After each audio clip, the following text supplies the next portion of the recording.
A todos e todas, com alegria que nós damos início à 8ª Escola de Verão do ILEA, no ensolarado e caloroso dia, como há de convir. Nós trabalhamos no verão do Sul Global e temos foi aos poucos se criando esse hábito, né? As primeiras foram sobre metodologias informacionais, metodologias quantitativas, qualitativas. Depois fizemos sobre os BRICS, depois fizemos sobre epistemologias científicas, e esta hoje, e será seguida, já estão convidados, em 21 de janeiro, pela próxima, que será sobre revoluções científicas atuais. Eu queria, em primeiro lugar, agradecer a presença de todos e todas, e agradecer em especial ao professores Adriano Falcão e Juliana Guma, da Universidade Franciscana de Santa Maria, curso de Arquitetura e Urbanismo, que eu acho que tem alguns alunos aqui. Eles podiam se manifestar para a gente vê-los. Muito bem. Serão bem-vindos.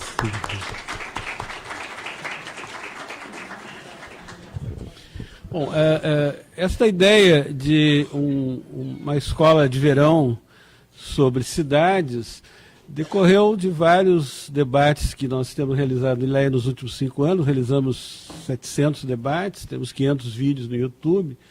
E em vários deles apareceram que várias questões atuais não são abrangidas pelas faculdades, cursos, mesmo programas de pós-graduação. Um deles é a cidade.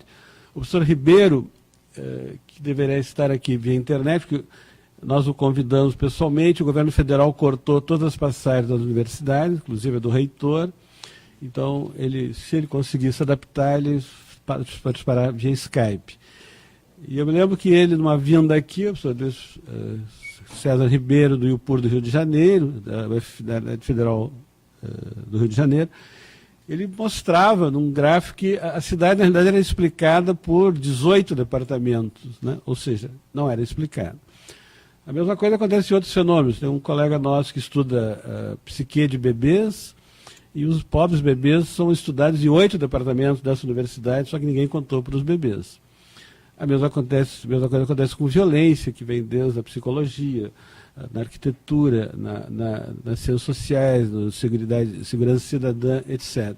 Então, um pouco a função do Instituto de Estudos Avançados, nós somos 46 no mundo, somos 8 no Brasil, esse aqui é o segundo, o primeiro é o da USP, fundado em 1985, o segundo é esse, cuidado pelo professor Elcio Trindade, em 1994, é a função de enfrentar científica e intelectualmente fenômenos complexos que marcam a modernidade tardia. E um deles, certamente, é a cidade.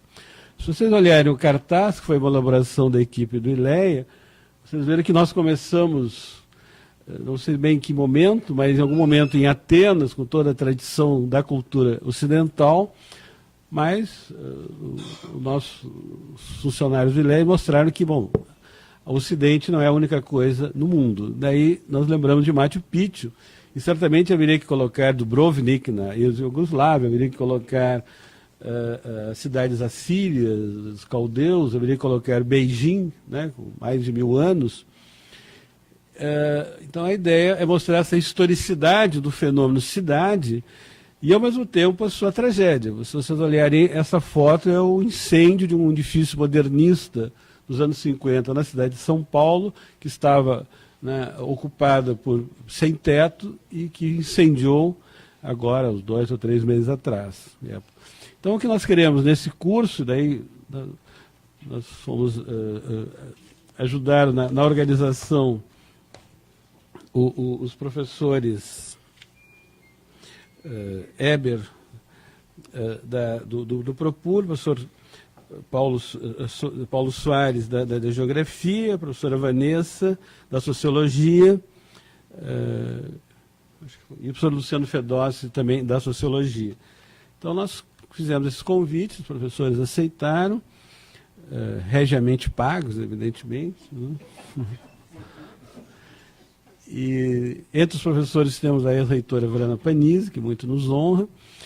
E a questão da cidade é interessante, porque, de algum modo, né, a partir da modernidade, ela encarna um pouco os ideais da civilização, ou do processo civilizatório. uma grande professora, Bárbara Freytag, da UNB, tem um belíssimo texto mostrando o quanto as grandes utopias, né, desde a utopia platônica, depois a Cidade de Deus, Santo Agostinho, de Tomás Moro, até os falancérios do século XIX, ou até mesmo aqui perto, a colônia Sicília, do Paraná, de origem anarquista, no final do século XIX, a cidade incorporava um pouco o ideal da civilidade. No século XX, esse ideal começa a ser um pouco quebrado. O primeiro quebra talvez seja um livro de um grande autor russo, Chayanov, um grande teórico do campesinato e do cooperativismo russo, que publica em Moscou, em 1926, um livro chamado A Viagem do Meu Irmão Alexis ao País da Utopia Camponesa. Nessa ficção, que foi um best-seller em Moscou, ele diz que o Partido Camponês teria tomado o poder lá pelos anos 30, não foi bem assim na história, mas foi o senhor Luciano Fedose, que muito nos ajuda. Então, o Chayanov dizia que nos anos 30 o Partido Campesino teria tomado o poder na União Soviética e dissolvido as cidades, as transformando em pequenas unidades urbanas. Só que pequenas unidades onde Isadora Duncan dançava com seus pés nus, onde os poetas futuristas como Mayakovsky declamavam suas poesias, onde os teóricos do formalismo russo, né, desenvolviam suas teorias de análise dos contos de fada, como Propp e outros. Então, de algum modo, a cidade passa a ser um pouco olhada mais criticamente. E certamente no período mais recente, desses últimos 30 anos, que denominamos a era da mundialização de conflitualidades, é claro que a cidade aparece muito partida. Um grande livro do Zanir Ventura sobre o Rio de Janeiro. Parece uma cidade fragmentada, parece uma cidade segmentada. E isso tudo será um pouco objeto dos professores e professoras aqui. Até mesmo esse grande dilema, né? Vejam, através da SPBC, o ILEA participa com o professor Sandro Ruduit de um comitê da Prefeitura de Porto Alegre sobre economia criativa, cujo foco é exatamente a revitalização do 4º distrito, que é uma zona, você sabe, entre a ponte e a rodoviária, uma zona totalmente urbanizada e vazia, né, por várias razões. Então, há um comitê, a URGS tem professores da Faculdade de Arquitetura, que tem projetos de renovação urbana, e os grandes dilemas, né, e tem todo o debate que vai ser discutido aqui do Cais do Mauá, e toda a questão de como você pode renovar a cidade sem fazer exclusão. Esse é um dilema, né, que acompanhou as renovações urbanas desde o Haussmann, Barão Haussmann em Paris, nos anos 1860, até mais recentemente as renovações das docas de Londres, ou o Cais Madeiro em Buenos Aires, ou até mesmo o que está acontecendo em Barcelona, o que não aconteceu em Sevilha, e toda a renovação urbana que acontece em Xangai nos dias atuais. Então, a cidade hoje é também uma interrogação, né? Se era, uma vez nós fizemos um texto chamado Ruas Iluminadas sobre Porto Alegre. Essa iluminação se foi, né? Hoje nós vivemos a cidade onde há uma terceira onda de socialização, depois da socialização primária e socialização secundária, uma terceira socialização, que é a socialização como conviver num mundo da violência. Ou seja, eu tenho 2 celulares, um é para o ladrão, também não pode ser muito ruim, que ele não vai gostar. Eu tenho que ter um trocado num bolso para dar para o ladrão, eu não saio de casa à noite de carro, eu não frequento certos lugares, né? Então, é toda uma terceira socialização que está em todas as cidades, até no Canadá. A gente estava, semana passada, todos nós lá no Congresso Mundial de Sociologia, a professora Vanessa, o professor Eber e outros professores daqui. Você lê o jornal canadense, tem tiroteio. Professores canadenses propuseram um comitê de pesquisa no Congresso Mundial de Sociologia sobre violência e sociedade, né, porque muito marcada a questão da violência doméstica, da violência sexual. Então, nós vivemos esse dilema. Cidades que, ao mesmo tempo, eram um grande depositário da esperança da civilização ocidental, mas que são hoje, né, cidades partidas, gate cities, né, como você pode ver nos Estados Unidos, cidades de 40, 50 mil habitantes são cidades privadas, como é muito comum na África do Sul, em toda a região perto de Joanesburgo, e mesmo em Porto Alegre, na Zona Sul, em alguns outros lugares, São Paulo, né? Então você tem essas comunidades fechadas, esses condomínios fechados, né? Obviamente, a cidade se dissolvendo enquanto esperança da civilidade. Cidade civilizada, né, vinha do civis latino, era muito... Então, entre os civis e a civilidade e a cidade começam a haver rupturas. Então, tudo isso nos levou, a esse conjunto de professores, a achar que talvez fosse interessante, num caloroso dia de verão invernal de Porto Alegre, fazer esta escola de verão que a professora Vanessa vai apresentar.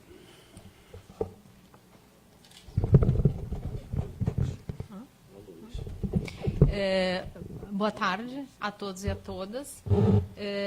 Eu gostaria de, vou coordenar essa mesa hoje com os professores aqui presentes. Gostaria de agradecer a presença de todos. Primeiro, falar que essa mesa vai tratar sobre o tema da violência urbana e loucura.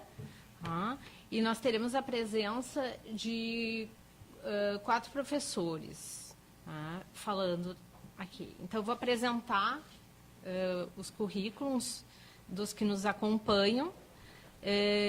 A professora Elizabeth Mazeron Machado, que possui graduação em Ciências Sociais aqui na URGS e graduação em Psicologia na Universidade Regional Integrada do Alto Uruguai, mestrado e doutorado aqui na Sociologia da URGS também. Atualmente atua como professora convidada no mestrado profissional em Segurança Cidadã da URGS. O professor Enio Paciani, colega, né, aqui a professora adjunto da Sociologia da URGS, doutor no PPG de Sociologia da USP, né, atua também na área de Sociologia da Comunicação, com investigação e curso a respeito das relações entre censura, internet e produção da notícia. Tá? E a partir de alguns blogs de política ligados a importantes periódicos nacionais. O professor José Vicente, né, que é diretor do ILEA, doutor em Sociologia pela Universidade de Paris, mestre em Sociologia na USP. E o professor Carlos Machado, que possui graduação em Agronomia na URGS e é psicólogo clínico, atualmente em formação pela Sociedade Psicanalítica de Porto Alegre. Especialista em teoria psicanalítica pelo Instituto Contemporâneo de Aprendizagens da Universidade, pelo IESA. Bom, e eu vou coordenar a mesa aqui, eu sou professora também no PPG de Sociologia, né, e no Departamento de Sociologia aqui na URGS. Bom, eu vou passar a palavra para os palestrantes que nos acompanham, mas eu gostaria de falar algumas palavras sobre... o tema da violência urbana e loucura, né? Eu fiquei pensando no tema dessa mesa e eu acho que ele é muito importante para a gente tratar de cidades, né? O Zimmel já trabalhava com a vida mental nas metrópoles, né? Eu acho que alguns palestrantes aqui vão falar sobre isso, né? Da questão do individualismo, de um certo sentimento blasé a respeito de como a gente trata a metrópole, né? Como a gente se sente nela. Eu acho que isso é importante. E também o tema dessa mesa me trouxe também a Jenny Jacobs, né? Desse mix de usos e como ela encara a cidade com um olhar para a rua, né? E como a gente tem encarado as nossas metrópoles cada vez através nos muros, né? Cada vez mais fechadas, e principalmente as metrópoles brasileiras. Então, como a gente consegue fazer o uso da rua e do espaço público para que ele nos dê esse sentimento de segurança, né? Em metrópoles tão desiguais, como a gente está vivendo no Brasil, onde a violência, então aqui os nossos especialistas vão falar disso, mas a violência está aumentando muito. Os dados do Atlas da Violência do IPEA demonstram isso, que a cidade de Porto Alegre tem um crescimento dos índices de violência, tá? E que são temas aqui de suma importância para quem trabalha com o tema da cidade hoje. Tá? como a gente se sente nela, né? E como a gente trata, como a gente, com o outro, nessa interação com o outro, a gente está tratando o tema, como é que a gente vai encarar esse tema da violência e da loucura, né? Teve um debate da Maria Rita Kel com a Hermínia Maricato, né? Que demonstrava muito isso nessa questão, elas duas debatendo, mas mais a Hermínia trazendo essa questão de como essa melancolia, o desânimo, a depressão, ela se apresenta hoje, né, nas cidades brasileiras, como as pessoas têm um tempo grande de deslocamento e de mobilidade, né, principalmente na cidade de São Paulo, e como isso traz outros problemas como poluição, a saúde, a depressão por estar várias horas dentro de um ônibus, né? Então, a Hermínia fala, né, que dessa questão da desigualdade nas cidades brasileiras, mas que essa desigualdade não é uma questão só de distribuição de renda, né? Essa desigualdade ela tem que tratar da distribuição da cidade. Então, partindo desse ponto da distribuição da cidade, né, como é que a gente vai encarar ela, que eu passo a palavra para a nossa primeira palestrante, a professora Elizabeth Mazeron Machado.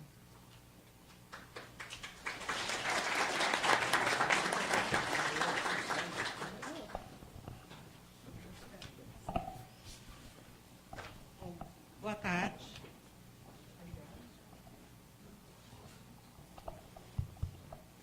Boa tarde, gente.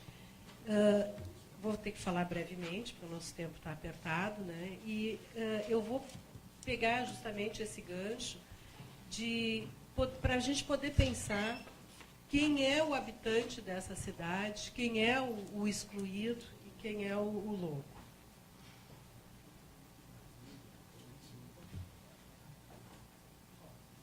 Então, assim, primeiro, assim, eu quero fazer uma ressalva. As fotos, todas que estão aí, tirando algumas que eu vou ressaltar, são Porto Alegre, tá? São fotos da cidade de Porto Alegre. Então, já foi colocado pelo professor José Vicente a questão da violência, né, como um meio de socialização hoje, uma necessidade demandada, que nós precisamos conviver com a violência e nos adaptarmos a essa nova realidade. Isso é uma coisa paradoxal, porque, de certa forma, inverte todo esse processo que a gente chama de civilizatório. Então, a gente vive numa sociedade de indivíduos, não mais uma sociedade pensada dentro de uma lógica do coletivo, e sim de uma lógica do interesse de cada um, onde cada um tem que resolver as suas pendências e as suas questões a partir do seu lugar, do seu interesse e da sua lógica. Tá? Essa foto aqui é do manicômio de Barbacena, em Minas Gerais. Tá? E aí, assim, eu ressaltei aqui algumas parcelas da população que são mais vulneráveis a essa lógica da violência e da exclusão social. Então, eu destaco aqui as crianças, os adolescentes, os jovens. Né? A gente vive hoje um genocídio de jovens, uma população jovem, principalmente de jovens negros no Brasil. As mulheres, os LGBTs, os moradores de rua e os loucos. Os loucos estão entre aspas, né? Porque eu gosto muito daquela frase do Caetano Veloso, que ele diz que de perto ninguém é normal. Então, um pouco de louco todos somos, né? Mas o louco enquanto construção social, o louco enquanto aquele que é determinado por aquele supostamente não louco, tá? Aquele que é excluído. É desse louco que eu estou falando. Destaco também aqui que na década de 60 a gente começa a surgir um conjunto de teóricos, né? O Howard Becker, o Goffman, o Michel Foucault, trazendo um outro olhar para essa díade, né, de controle e transgressão. Tá? Então, a partir desse momento, começa a se pensar a própria questão da loucura e da exclusão, e do morador de rua, e do outro, da construção desse outro, a partir desse olhar. Bom, existe um modo de ser, e tudo aquilo que desvia, que transgride, que foge a essa lógica, passa a ser esse outro a ser excluído, esse outro a ser olhado com um olhar patologizante. Tá? Então, a gente vai ter uma série de instituições de controle. Bom, aí vamos ter uma série de instituições de controle que vão criar indivíduos. A partir dessas instituições, a gente constrói os indivíduos marginalizados. Tá? A margem surge a partir do muro, né? A margem surge, o marginalizado surge porque se constrói a margem, se constrói o limite.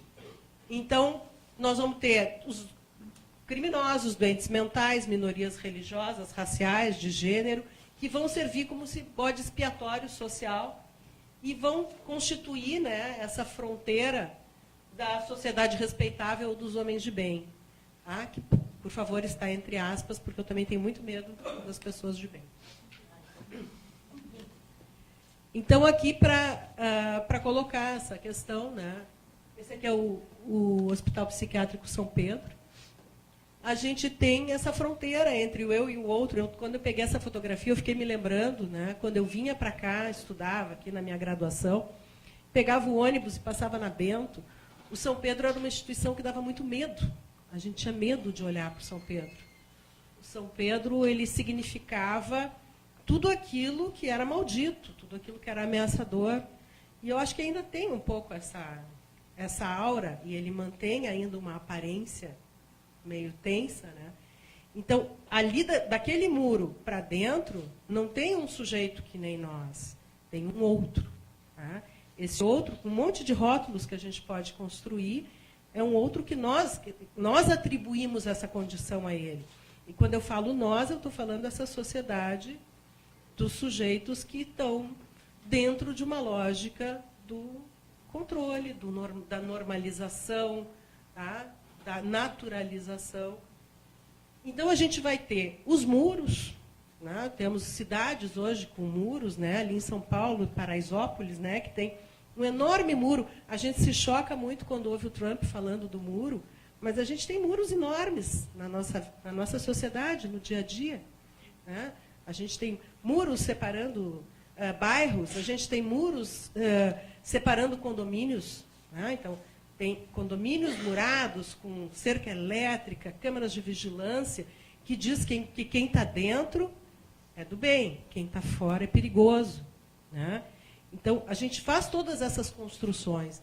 E, claro, que quando a gente pensa em moradores de rua, a gente vai entrar na esfera dos abrigos, que muitas pessoas perguntam por que os moradores de rua não vão para os abrigos, né? O que o abrigo tem de tão ruim, é uma coisa, afinal, tão generosa que a sociedade provê, né? Então, temos os abrigos, os asilos e os manicômios, né? Que os manicômios talvez sejam um exemplo mais dramático dessa exclusão. Bom, aqui, gente, esse material, todos os dados que eu trago, ele é retirado de um estudo feito aqui pela URGS, em parceria com a Fundação de Assistência Social, que se chama Cadastro e Mundo da População Adulta em Situação de Rua em Porto Alegre. Tá? Então, aqui a ideia assim, é mostrar que a gente vai ter, a rua vai passar a ser, principalmente a partir da era moderna, um espaço a ser controlado. Tá? Então, a rua não é um espaço de convívio, simplesmente, um espaço de passagem. Ele é um espaço que precisa obedecer regras, precisa obedecer uma série de controles. A partir de estudos, né, a gente pode definir quais são os lugares em que se habita, por quais lugares se passa, como a gente se desloca, onde se produz, onde se mora, como se constitui o transporte, como é que são as famílias, quem habita tal lugar ou outro, tá? Que tipo de trabalho, de educação. Então, uma série de... Isso vai basear todas as políticas higienistas que vão constituir o que hoje a gente chama, né, de política pública, inclusive. Né? Tá? E, obviamente, né, as questões relativas aos controles policiais também. Tá? Então, aqui, eu queria ressaltar uma questão, que a gente tem um hábito, né, de pensar na rua como um lugar de falta. Então, o morador de rua é o cara que não tem casa. Tá? A gente esquece que tem uma outra lógica, que é a rua como um lugar de uso, um lugar de prática, um lugar de trabalho. A rua também ela é um lugar, não só um lugar de falta, tá? Ela é um lugar a ser praticado. Esses dias eu ouvi um dado que me pareceu imenso, que no último fim de semana de sol, mais de 100 mil pessoas estiveram na nova orla ali do Guaíba, né, ali do gasômetro. Isso aí é uma cidade. 100 mil pessoas é uma cidade inteira se deslocando para um espaço o que isso está indicando? Que a rua é um espaço a ser usado, praticado, demandado. Tá? Não simplesmente um espaço de falta. Também podemos pensar na rua como um lugar praticado pelos moradores de rua. Não é porque eles moram na rua que eles não usam a rua como um espaço de trabalho, por exemplo. Tá? Os catadores trabalham na rua, guardadores de carro trabalham na rua. Então, a rua não é simplesmente um lugar da falta. E ela é interessante a gente poder pensar essa dinâmica. Ela é uma dinâmica, é uma tensão. Tá? Porque existe a falta da moradia, sem dúvida, mas também existe um uso da rua que a gente precisa pensar. Aí aqui eu trouxe uns dados, tá? De novo tirado dessa pesquisa feita pela URGS. Quem são, né, os moradores de rua? Aqui houve um censo nos anos de 2007 e 2008, e esse censo feito na parceria da URGS com a FASC em 2016. A gente tem um predomínio do gênero masculino. Tá? Hoje, 85,7% são homens, os moradores de rua. Temos em 2016, mais de 2 mil moradores de rua em Porto Alegre, tá? Recenseados. A faixa etária deles, eu trouxe aqui para ressaltar, me assustou bastante, ver que a gente tem um predomínio nessa faixa aqui. Se vocês observarem, existe uma tendência a um certo envelhecimento dessa população de rua, o que também nos fala de uma certa ausência de um olhar para isso, de uma política pública que dê conta, né, da população de rua que está envelhecendo. Esse aqui é muito interessante, porque eu não trouxe a tabela toda, mas a gente tem aqui a questão de raça, é autodesignado. Tá? As pessoas foram entrevistadas e é por autodesignação. Então, se vocês notarem, nós temos 34,4% de brancos. Só que a gente tem 24,5% de outros. Tá? Nesse outros, tem uma lista, assim, certamente com mais de 20 nomes que vão de sarará branco, cor de cuia, mistura de sarará com índio, misturado, moreno. Tá? Então, que nos leva a crer que há um predomínio enorme da população negra ou parda, tá? Como moradores de rua em Porto Alegre. Bom, outras características observadas nesse estudo é a baixa escolaridade, embora nesse estudo tenha aparecido pela primeira vez pessoas com pós-graduação morando na rua. Né? Ou seja, o negócio está ficando feio, né, gente? Não adianta fazer mais pós-graduação. Tá? Mas, de modo geral, a gente tem baixa escolaridade, ausência e afrouxamento dos vínculos familiares. Tá? Essa é uma fala recorrente, que existe falta de vinculação, sobretudo no que diz respeito à figura paterna. A figura paterna é completamente desvalida, tá? Aparece muito pouco como referência familiar, aparecem mais a mãe e irmãos do que pai. Uma questão muito séria e muito preocupante, que é a presença de doenças como HIV, que é bastante grande, tá? Dependência de álcool e outras drogas e doenças mentais. Então, aqui a gente tem um agravamento da dependência química entre 2007 e 2018. Tá? Vocês notem ali que tem um aumento de 18% no uso de substâncias químicas. E a gente tem aqui, ó, gente, uma questão que preocupa principalmente as mulheres, né, que é quase 50% das mulheres referem ter doença mental, tá? Enquanto os homens 32,7%. A gente pode pensar que isso pode ser produto de algum tipo de política específica para atendimento de mulheres, né, onde há um acompanhamento pelos postos de saúde, pelas secretarias de saúde, consultórios de rua, mais efetivo com relação às mulheres, sobretudo porque tem acompanhamento de gestação, e talvez por isso elas refiram maior incidência de doença mental. Mas o que eu trouxe esse dado justamente para a gente pensar que o excluído, o morador de rua e o louco são a mesma pessoa. Tá? Nós estamos falando das mesmas pessoas. Outro ponto aqui, né, é a presença de DSTs e HIV, que nas mulheres é 3 vezes maior do que nos homens. Tá? De novo, um dado preocupante, embora a população de mulheres seja menor, a gente tem, sem dúvida, muitos casos, principalmente de mulheres que sobrevivem na rua com prostituição. Né? Então, esse dado é um dado bem assustador, principalmente porque são doenças que precisam acompanhamento e precisam de atendimento e uso de medicação constante, o que na pesquisa também demonstra que elas não fazem uso. Elas sabem que tem a doença, mas a grande maioria não faz uso do atendimento. Tá? Com relação à violência,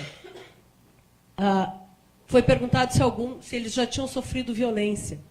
Então, a gente vê ali, ó, aqui, 27,7% diz que muitas vezes. Tá? 19,8% algumas vezes e 13,2% só uma vez. Então, a gente tem um predomínio imenso, né, de pessoas que já sofreram algum tipo de violência morando na rua. E aqui tem 18,8% dos entrevistados apontam a violência e 6,2% a insegurança como os elementos que menos gostam na rua. Então, morar na rua, eles alegam que tem liberdade, que tem autonomia, mas morar na rua é conviver sem dúvida nenhuma, com a violência. Quando se pergunta qual é na rua tem medo principalmente de quê, né? Então, as alternativas referem a diferentes tipos de violência, especialmente física, incluindo a violência letal e as agressões, que podem ser agressões físicas ou verbais. 1 em cada 5 dos entrevistados tem medo de morrer de forma violenta. Em seguida, aparecem as agressões que superam, inclusive, o medo da polícia. Se considerarmos os assassinatos, as agressões, a violência sexual, temos 38,2% dos participantes da amostra com medo de violência física, que é praticada, inclusive, pelas polícias, o que eleva esse percentual para 50,9%. Então, considerando que outras pessoas, e não policiais, né, constituem ameaças às pessoas em situação de rua. Então, a gente tem uma situação que é muito grave, né, que conjuga 3 elementos, né? Exclusão social, violência e loucura. Bom, com relação à questão da doença mental, também a gente tem que considerar o uso de drogas. Né? Então, com relação à questão do uso de produtos nocivos à saúde, o cigarro foi o produto mais consumido, por 65% dos entrevistados, seguido por bebida alcoólica, consumida por 61%, e entre as drogas ilícitas, as mais consumidas são a maconha, com 42,5%, e o crack, com 34,2%. E esse dado é de 2016, tá? Eu imagino que isso está maior hoje. Quase a metade da população de rua de Porto Alegre, em 2016, estava nessa condição há 5 anos. Com a ausência completa de políticas para acolher essas pessoas, também suponho que isso está se agravando. Tá? E, de novo, conforme o relatório da URGS faz, que pode-se observar que os principais motivos apontados pelos entrevistados para terem ido para a rua são as questões relacionadas ao alcoolismo e uso de drogas. Tá? E motivo mais referido e variáveis relacionadas à instabilidade e ruptura familiar. Então, a doença prévia, quer dizer, se a gente considerar alcoolismo e uso de drogas como doença mental, a doença prévia é a causa para ir para a rua. significa também que a gente pode pensar que não há um espaço de acolhimento em outras esferas públicas, tá? Notadamente na saúde, tá? Para atender e para dar conta disso, até que para isso não chegar a esse lugar de moradia na rua. Bom, então aqui, assim, o que a gente observa, né? Que a família é o primeiro agente de exclusão e violência. Então, é a família o primeiro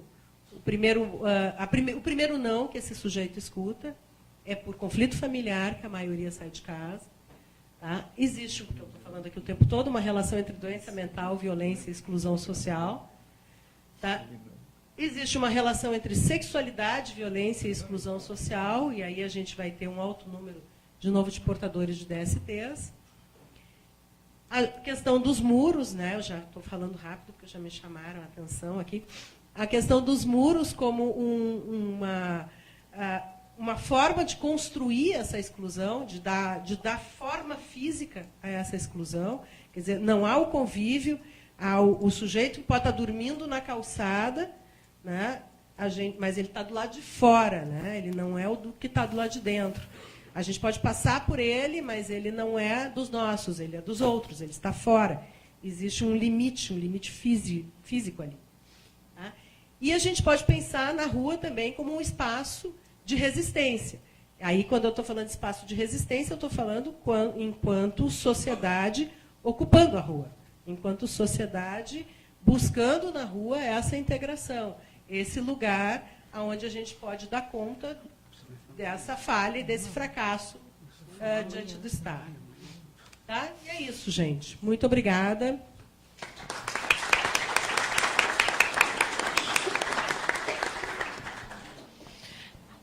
Obrigada.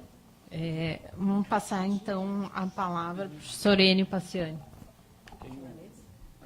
Alô, alô? Dá para acender a luz? Eu vou.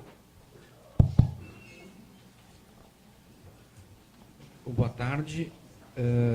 Antes de mais nada, agradecer ao professor José Vicente e os demais organizadores dessa escola de verão. Em algum lugar do mundo, certamente, é verão. E eu vou começar a minha apresentação fazendo dois alertas e dois esclarecimentos. Então, o primeiro deles, eu não vou falar de violência como a gente habitualmente entende violência, né? Como sinônimo de crime violento, do assalto, do assassinato, do estupro, do linchamento. Não vou falar nessa chave. Eu vou falar de um outro tipo de violência, que é aquela violência que ocorre todos os dias e frequentemente de uma maneira quase invisível, imperceptível, uma maneira insidiosa que vai se instalando nas nossas interações sociais cotidianas e justamente por isso a gente não as percebe e as naturaliza. O segundo alerta, que é também um esclarecimento, eu também não vou falar de loucura. Claro que alguém vai se perguntar, o que esse cara está fazendo na mesa? Não vai falar nem de violência, nem de loucura. Mas eu vou falar de algo que acho que faz sentido, que são as tais patologias sociais. Né? E aqui acho que a gente precisa de um esclarecimento um pouco mais cuidadoso da noção de patologia nas ciências sociais, particularmente na sociologia. Claro que, como a gente tem pouco tempo, eu não vou poder detalhar, vai ser um apanhado muito sintético. Bom, eu não vou usar o conceito de patologia tal qual foi utilizada nos primórdios da sociologia pelo Comte ou pelo Durkheim, por exemplo. Né? Mais longe, assim? Mas dá para ouvir? Sim. Tá? O microfone é bom. De boate, não é isso? Então, eu não vou tomar patologia como uma espécie de desvio em relação a uma norma. Né? Patologia como uma anormalidade em oposição a uma condição normal, estável, né? E, portanto, como uma espécie de desvio que precisa de uma correção, de um restabelecimento a uma suposta condição de normalidade, né? Como era, por exemplo, para o Durkheim, para quem a anomia revelava a condição patológica mais grave, mais profunda, porque implicava uma ameaça às regras que garantiam as sociabilidades. Eu vou usar a noção de patologia a partir das possibilidades abertas pela perspectiva de um filósofo alemão chamado Axel Honneth, e que estão sendo, aliás, retrabalhadas, refinadas por uma certa teoria social crítica, e segundo esse próprio autor, ele chama também de uma teoria social crítica e clínica, que é de um professor de filosofia da USP, o Vladimir Safatli, né?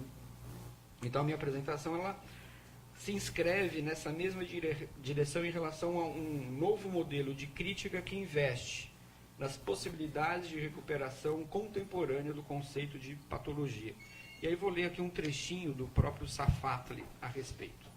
Diz ele: falar em patologias sociais nos dias atuais deve envolver inicialmente uma reflexão sobre as patologias enquanto categorias que descrevem modos de participação social, e não uma reflexão sobre a sociedade como organismo saudável ou doente. Então, a noção de patologia, em primeiro lugar, ela não deve ser tomada como um meio de transformar problemas sociais em problemas morais. Porque essa operação significaria transformar esses problemas sociais e morais numa espécie de denúncia sobre a desregulação daquelas formas de gestão e técnicas sociais responsáveis por produzir os tipos desejáveis de indivíduos, desejáveis pela própria sociedade, né? E até porque uma perspectiva dessa não toma a própria sociedade como objeto de crítica, né? Você vai encarar aquilo que é tido como desregulação, como desvio, e, portanto, já que é um desvio, ele precisa ser reconduzido à condição de normalidade, né? Então, para o Honneth e para o Safatli, as patologias, elas não são apenas desvios em relação às normas sociais, mas elas são o produto das próprias normas, né? Que acabam, segundo eles, limitando as possibilidades de realização da própria vida. Então, as normas que nos regem, nos conduzem, elas são responsáveis por causar um tamanho sofrimento social que, por sua vez, vai engendrar comportamentos e personalidades patológicas. E é só lembrar o bom e velho Marx, né? Acho que é bom a gente lembrar sempre do Marx, ainda mais nos dias que correm. O sofrimento social da reificação, que é produzido pela alienação, já dizia o Marx, ele resulta justamente no caráter paradoxal do funcionamento da sociedade capitalista. A sociedade capitalista, para funcionar, ela precisa criar esses comportamentos patológicos, senão ela não funciona, né? Então, a gente está falando aqui de experiências sociais, experiências políticas que vão, como eu disse, engendrar determinadas estruturas psíquicas, determinadas personalidades, determinados, para usar a expressão do Safatli, circuitos de afetos, né, que vão instituir comportamentos patológicos como condição sine qua non da participação nas sociedades capitalistas contemporâneas. Para lembrar um outro sociólogo, Norbert Elias, a determinada sociogênese corresponde sempre a uma psicogênese. A formação de uma sociedade corresponde à formação de uma personalidade equivalente àquela sociedade. Bom, então qual seria então a relação entre a sociogênese e a psicogênese das sociedades capitalistas contemporâneas com as cidades? E aí eu vou me apoiar bastante no Richard Sennett. E é claro que o Sennett está falando de uma cidade, de uma modernidade que é ocidental. Então, segundo ele, a industrialização, ela crescente e acelerada, deflagrada pela Revolução Industrial, produziu igualmente uma revolução urbana. Então, só para dar alguns dados para ilustrar essa revolução urbana. Então, Paris, por exemplo, em 1801, ela tinha 547.756 habitantes. Em 1896, essa população chegou a 2.536.834 habitantes. Então, ela cresce ali 5 vezes, mais ou menos. Londres, também em 1801, tinha 864.825 habitantes. Em 1891, Londres vai atingir 4.232.118 habitantes. Então, cresce mais ou menos também umas 4 vezes, um pouquinho menos. No contexto latino-americano, e particularmente São Paulo, vejam só, em 1890, São Paulo tinha 239.820 habitantes. Em 1953, 2.609.600 habitantes. Cresce 10 vezes, né? Então, você tem um crescimento espantoso num curto espaço de tempo que vai transformando a paisagem urbana dessas cidades. E esse mesmo fenômeno pode ser observado em outras cidades, em outras capitais, né? Berlim, Nova York, Tóquio, né? É um fenômeno recorrente. Segundo Sennett, a expansão das classes mercantil e burguesa tornou a experiência pública, ao mesmo tempo, muito rica, muito fascinante, mas, por outro lado, muito perigosa. E por quê, segundo ele? Porque as pessoas na rua passaram a se tornar inclassificáveis, né, desconhecidas umas em relação às outras, dada uma certa semelhança. A semelhança na forma de se vestir, a semelhança na forma de falar, a semelhança na forma de se comportar publicamente. Né? Então havia ali, segundo o Sennett, segundo o Elias também, um afrouxamento das posições sociais mais tradicionais. Então, se na sociedade de corte francesa era muito fácil você identificar quem era nobre ou quem era burguês, justamente por isso que eu acabei de citar, pela maneira de falar, pela maneira de se portar, pelos lugares que frequenta, pela maneira como se veste. Com essa revolução urbana e com esse afrouxamento, fica cada vez mais difícil identificar quem é quem, quais os seus pertencimentos. Então, a experiência urbana, como eu disse, ela era mais rica e, em alguma medida, era mais democrática, né? Porque essas distinções rotineiras, baseadas, por exemplo, na origem social, elas vão perdendo lugar. Né? Aí diz o Sennett, bom, então é preciso encontrar uma maneira de lidar com essa miríade de tipos sociais que ocupam a cidade. Até porque, com o desenvolvimento dos meios de comunicação e de transporte, as pessoas vão se locomovendo no interior da cidade. Das regiões mais afastadas para o centro, do centro para as regiões mais afastadas, de uma cidade para outra. Né? Bom, então como lidar com isso? Já que eu não identifico mais tão facilmente quem é quem, quais estratégias a gente poderia desenvolver para poder garantir alguma sociabilidade? Aí vai dizer o Sennett, o que ele chama de performance socialmente ratificada do ator, que nada mais é do que a gente se comportar como uma espécie de ator diante de uma plateia. E esse comportamento socialmente ratificado do autor implica, segundo o mesmo Sennett, uma certa indiscrição. Então, a regra no comportamento público, segundo ele, passa a ser a indiscrição. Lê também um trechinho do Sennett a respeito. Ele diz lá, a grande cidade baniu, então, conversas a respeito da personalidade como um meio de estabelecer um primeiro contato com os outros. Claro que o Sennett está falando de uma cidade que é lá no século XVIII, XIX, as cidades mudaram muito de lá para cá, mas algumas coisas ainda se mantêm. Né? Esse certo distanciamento, ele ainda é importante para garantir alguma sociabilidade. Então, imagina, né, aqui está lotado, não sei se todo mundo se conhece, alguém senta do lado do outro, as pessoas não se conhecem, aí puxa um papo. Né? Pô, o dia hoje está bacana, está sol, está mais quente. Então, eu tomei um pé na bunda da minha namorada. Você vai olhar para o cara que você nunca viu na vida, eu desconfio que a interlocução não vai ter continuidade. Né? Então, esse distanciamento para pessoas desconhecidas garante, segundo o Sennett e outros tantos autores, alguma sociabilidade, alguma possibilidade de interação social. Né? Então, essa representação social acaba promovendo uma espécie de distanciamento do eu, uma espécie de ocultamento do eu. Então, desse modo, tal como os atores de teatro, as pessoas vão se tornando sociáveis sem revelar coisa alguma uma sobre as outras, né? Sobre a sua intimidade. Então, a sociabilidade passa a se dar em bases impessoais. No entanto, vamos dizer, o Sennett, o Simmel, o Christopher Lasch, que a personalidade individual, aos poucos, ela vai ganhando espaço, vai ganhando terreno, e vai se transformando num princípio organizador e regulador das relações sociais. Bom, e por quê? Porque a partir do século XIX, o espaço público passou a ser definido e encarado como espaço da renúncia. Renúncia à liberdade, renúncia ao desejo, renúncia à individualidade. Né? Justamente esse distanciamento em relação ao outro passa a ser mal visto, segundo esses autores, a partir do XIX. Então a personalidade vai ganhando terreno e do XIX em diante, ela vai se convertendo numa categoria social. Então o espaço privado começava a ser encarado, então, como espaço da liberdade, principalmente a liberdade das emoções. E o espaço público passava a ser visto como o espaço das restrições. É o espaço da vigilância, é o espaço das aprovações e das desaprovações. Então, o espaço privado vai se convertendo no lugar que se podia manifestar livremente o meu eu, né, sem qualquer risco de aprovação ou censura. O espaço privado vai equivalendo ao espaço da autenticidade, em oposição ao espaço público, que passava a ser visto cada vez mais como locus da artificialidade.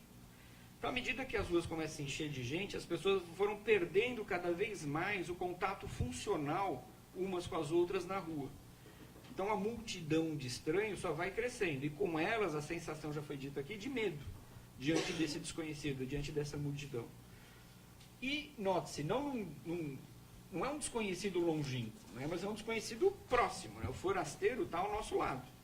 Daí, então, dizem esses autores, o isolamento social, tanto das classes quanto dos indivíduos. Esse isolamento social vai se tornando, então, uma espécie de tendência. Daí, então, a ideia de esfera privada como abrigo, como lugar do repouso, do acolhimento, como refúgio.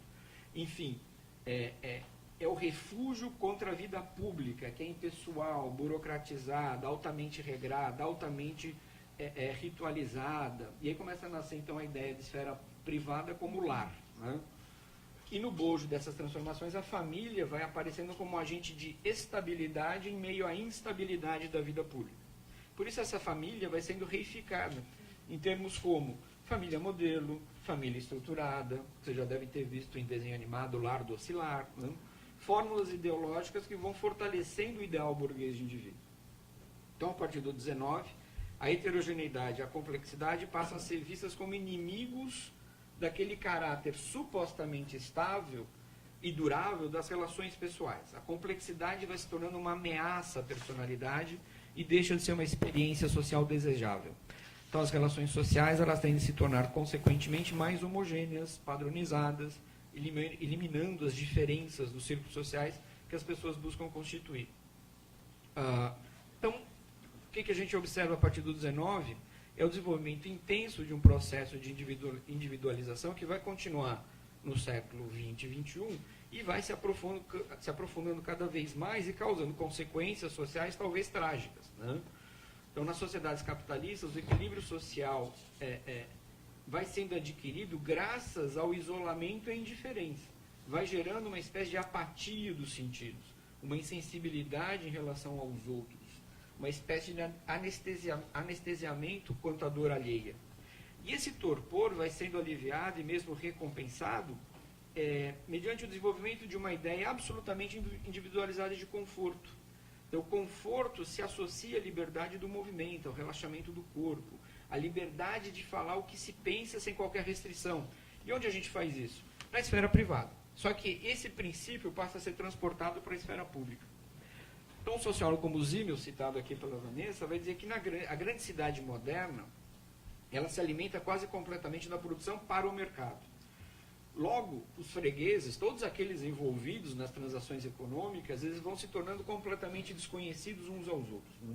E com isso, ao longo do tempo, os interesses de ambas as partes ganham, segundo ele, uma objetividade impiedosa. Né? Os seus egoísmos econômicos, e aqui eu vou citar o Zimmel, que calculam com o entendimento, não têm a temer nenhuma dispersão devido às empoderações das relações pessoais.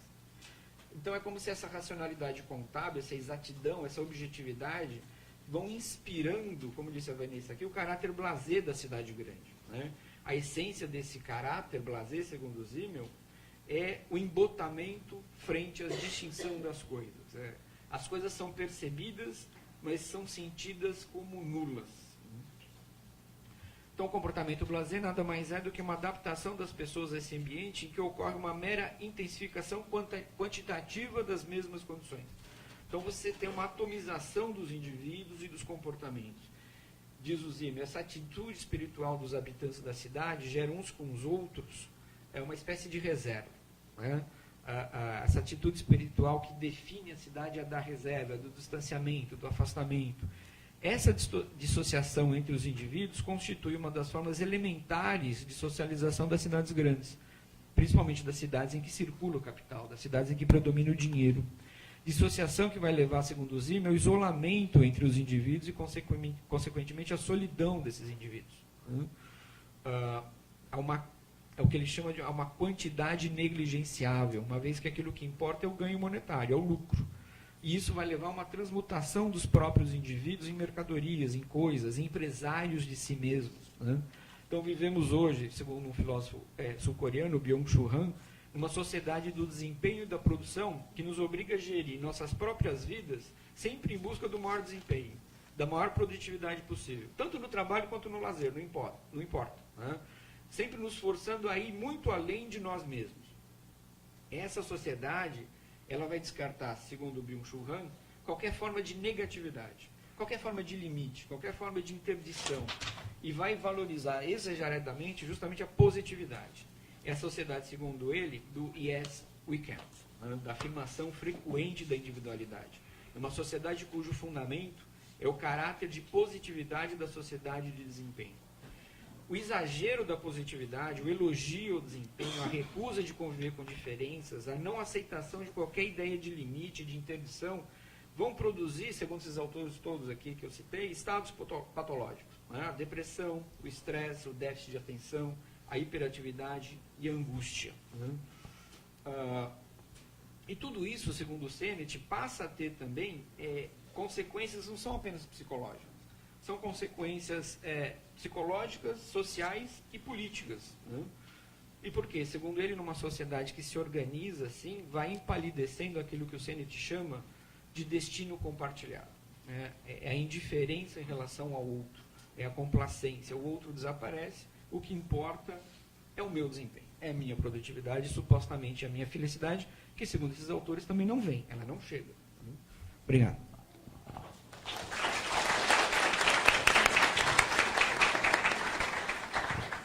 Obrigada, Enio. Passar a palavra para o professor Carlos Machado.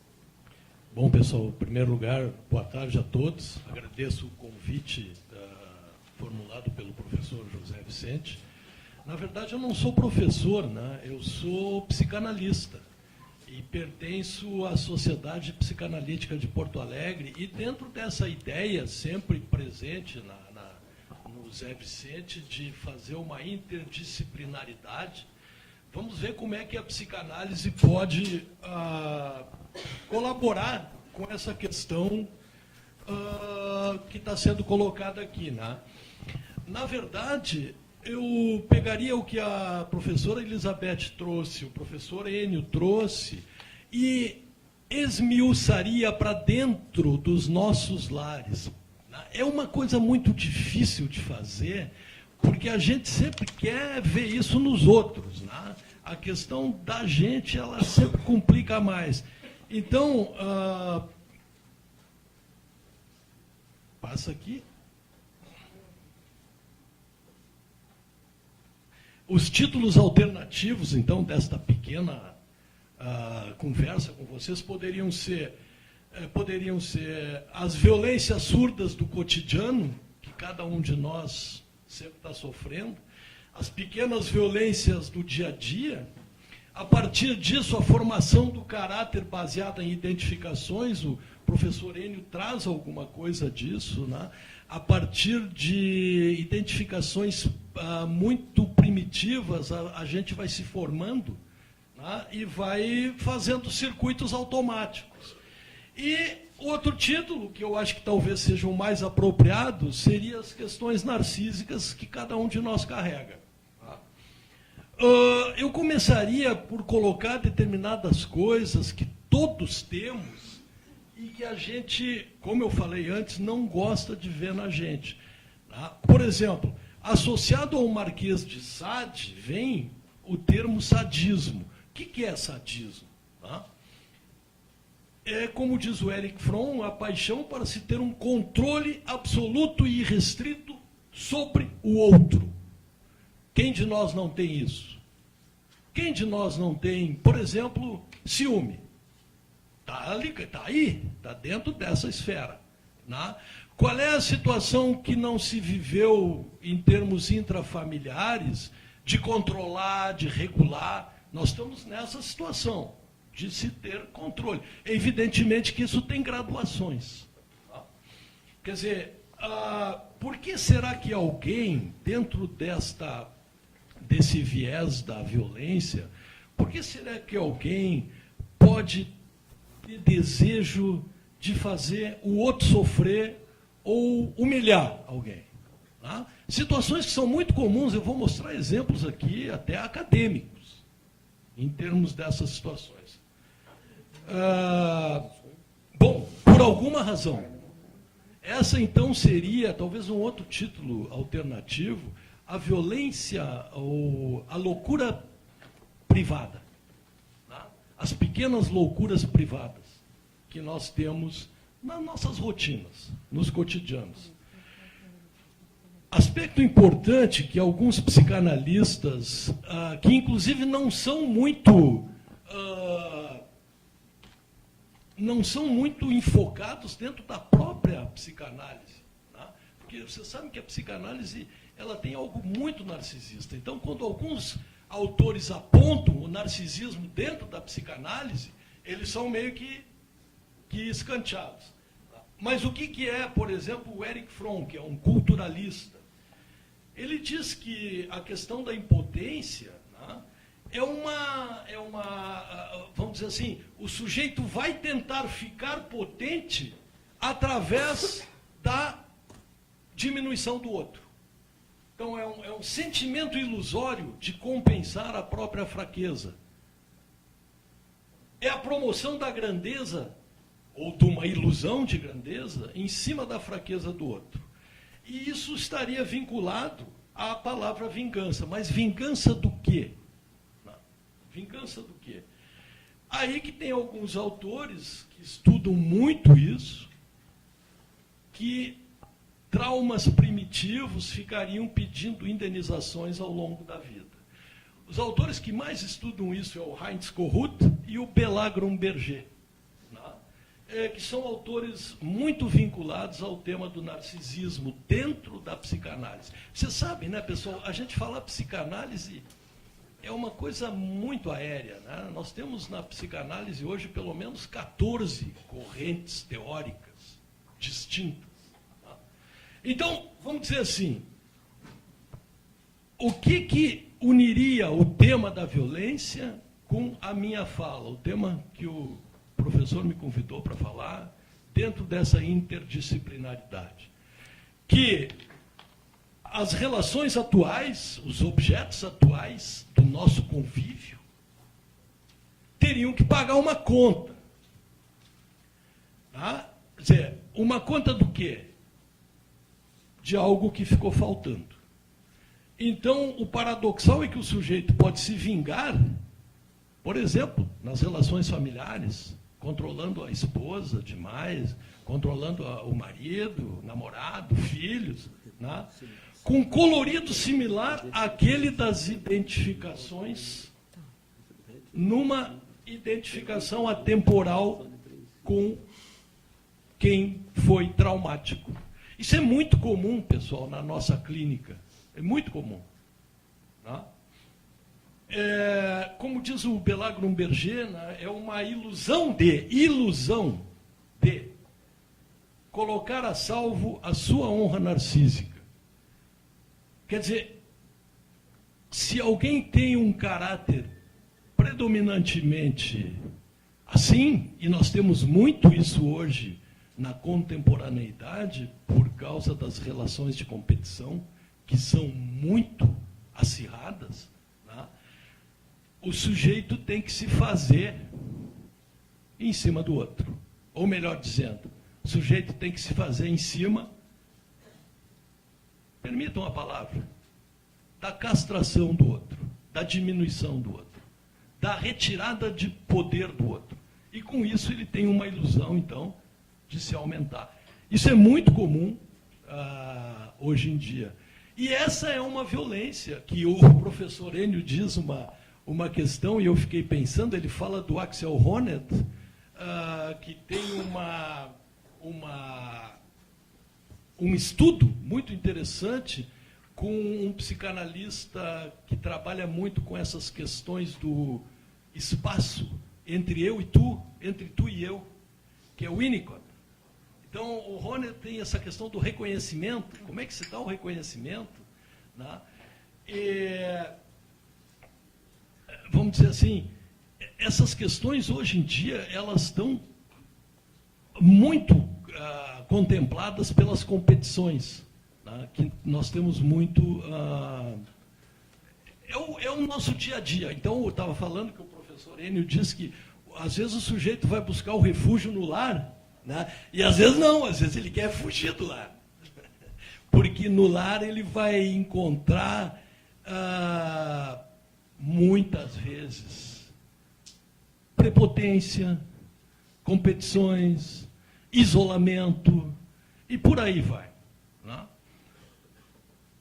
Bom, então, a ideia desses psicanalistas é que o controle e domínio que cada um de nós tem, numa certa dose, pode proporcionar um engodo de aumento de poder do próprio sujeito que vai exercer a maldade sobre o outro. Eu vou passar esses autores estudam muito, pessoal, uma coisa que para o pessoal assim que não é da área soa estranho. Eles estudam muito o que eles chamam de analidade, né? Então a gente sempre tem uma ideia de que a analidade está associada com uma coisa de ordem suja, mas não é isso. A situação das relações humanas anais, elas estão baseadas, para esses autores, no controle. No controle. Lá do primitivo controle esfincteriano até o atual, que é controlar situações, controlar relações, para poder se sentir assim, entre aspas, seguro. Tá? Então, a característica essencial dessas relações, chamadas anais, residiria no controle do outro, que vale ao sujeito a ilusão de restabelecer uma falha antiga. Ou seja, sentimentos de injustiça que vão requerer vinganças. E isso é muito interessante porque nós conhecemos várias pessoas assim que só eles sabem fazer e sabem fazer melhor que os outros. Né? Ninguém é capaz de fazer tão bem quanto eles. E são críticos do fazer do outro. Quer dizer, isso nós temos no nosso cotidiano, nas nossas famílias. Isso são pequenas loucuras privadas que são normais. Né? O importante, né, pessoal, é que isso deve ser tratado. Né? A gente tem... a coisa mais difícil que tem para se tratar dentro de uma análise ou de uma psicoterapia é o caráter. O caráter é muito difícil de mudar. Mas se o sujeito pudesse se dar conta e transformar o que é sintônico em distônico, já é uma grande coisa. Puta, estou fazendo de novo aquela merda. Estou controlando de novo. Tem famílias, pessoal, que às vezes o marido controla a quantidade de arroz que é colocado na mesa. Entende? Você, qual é a finalidade disso? A finalidade disso só pode ser dar um tiro no próprio pé, né? Porque, em geral, o que acontece? As pessoas com esse caráter são difíceis de se aguentar. A gente quer distância. Né? Por quê? Porque o sujeito não vai parar nunca de querer controlar o outro. E eu penso que numa dimensão privada da nossa sociedade contemporânea, longe do objeto. Longe do objeto.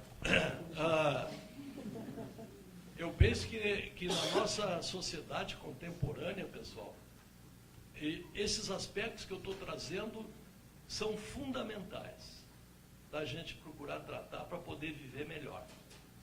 Tá?